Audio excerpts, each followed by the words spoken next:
Hi, welcome to SBRtv. I'm Peter Loshak, and this is our Experts Roundtable for Week 1 of the NFL season. I've decided to wear a tie for this special event.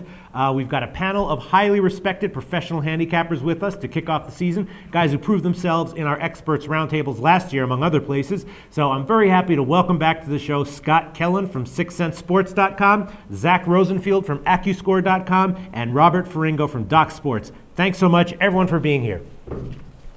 Thanks, Peter. All right, great. Let's get into these games. Let's just start right in.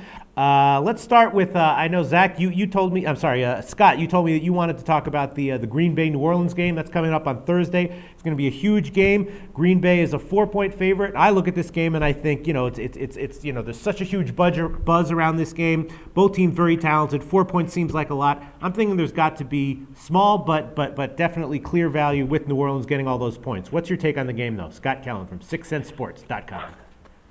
Yeah, Peter, as you know, I bleed green and gold, so I try to keep a objective viewpoint here, but I'll lean towards Green Bay. I think they're the better team here. They have the better offense compared to New Orleans, and I also think they have a much better defense. If you look at New Orleans in the preseason, and it's hard to gauge, what's going to really transpire for the regular season based on what happens in the preseason, but I think the Saints gave up a little over 5 yards of rush in the preseason. They obviously have a few issues on their defense, including Will Smith, one of their defensive linemen. He's suspended for the first 2 games, so I think they're replacing him with Trick McBride.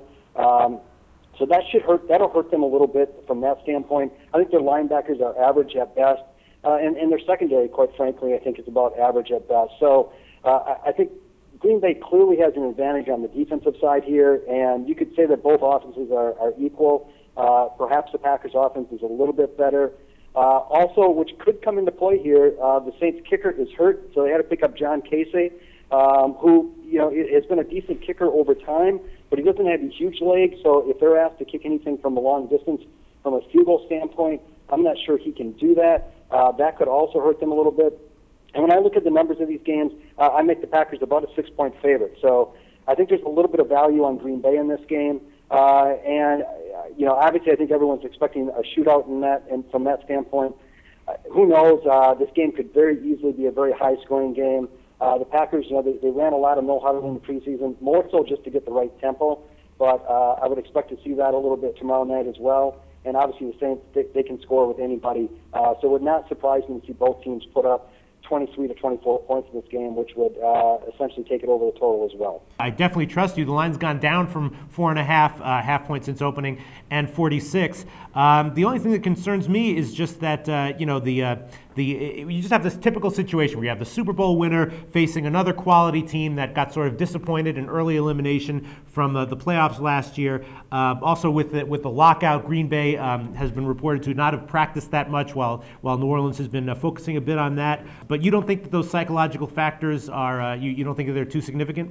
No, I think if you look back, I don't put a lot of stock in this, but I think they've gone to this format where the Super Bowl champion has played on Thursday night to open the season now, I think for 7 years.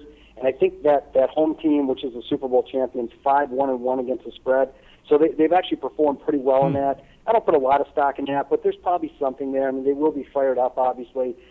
And I think, quite frankly, the lockout probably was the best thing that could have happened to the Packers. They played essentially till the middle of February almost last year.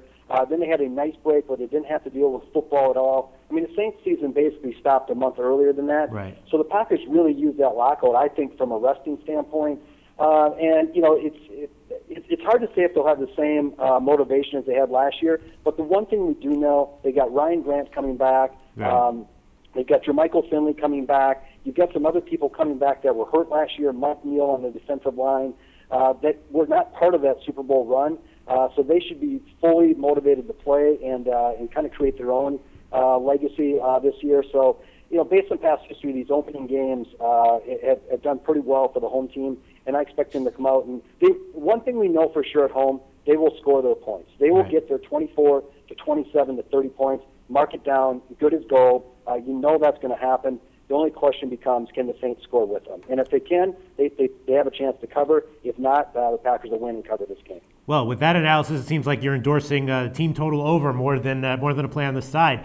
Zach Rosenfield or Robert Ferringo, do either of you strongly agree or disagree with anything he said?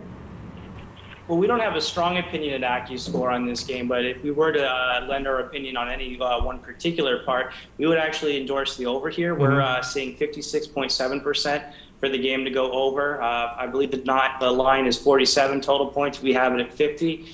If I was going to put a client into this game, I would pass on the sides because we have the line directly at 4, so we have no pick against the spread, but we put clients in over 47 points. And to his point earlier, we also agree that Green Bay is the better team. They're minus 220, but we have them as a 62% favorite to win this game. So we agree that Green Bay is the better team. We agree that the game is going to go over, but we have no opinion on the side. Man, it feels like old times on these roundtables. This is exactly what I remember, getting all these opinions and then feeling like, the right side sort of emerges. It seems to me like maybe the best thing to do is to play Green Bay on the team total over. Robert Fringo, you have anything to add to this huge game on Thursday? Well, no, I just want to echo what they're saying. I think I'm in line with both of them. I lean a little bit Green Bay, but Peter, initially I was with you. When I saw this line first come out about a month ago, I was excited about getting New Orleans in the points. Right. For everything that I thought they made a lot of great moves in the offseason, and then all you read about and heard about was how great their workouts were, how organized this team was, how they were going to hit the ground running in the preseason. And then their first team in their first 3 preseason games were outscored 34-44. And they looked pretty terrible, actually. Their offense struggled to score against San Francisco and against Houston, neither of which has a very strong defense. So watching them play in the preseason has backed me off them as a side play. But I kind of agree that we should see some points, and that if you were to make a play, that the over should be it. Right. Okay, excellent. For me, it's going to be Green Bay team total over. I'll make that bet right after this call.